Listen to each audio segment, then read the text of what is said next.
Ufaransa imepiga marufuku unywaji wa pombe hadharani kufuatia wimbi kali la joto linaloikumba nchi hiyo na sehemu nyingine za Ulaya. Hatua hiyo ni sehemu ya juhudi ya kulinda afya wananchi, huku theluthi moja ya nchi ikiwa kwenye tahadhari nyekundu na joto linalotarajiwa kufikia hadi nyuzi joto 40. Pia baadhi ya matukio ya michezo kufutwa na maeneo ya umma kama mnara wa Eiffel yameweka mifumo ya kuwapozea watu.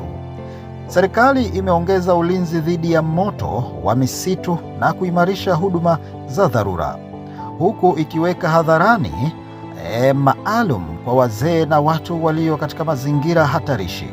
Shirika la Afya Duniani limeonya kuwa joto kali limechangia vifo vya watu wengi barani Ulaya, hivyo likihimiza nchi kuchukua hatua za kudumu kama vituo vya kupoza na ratiba rahisi za kazi ili kupunguza athari za joto. Hii MV2 Channel.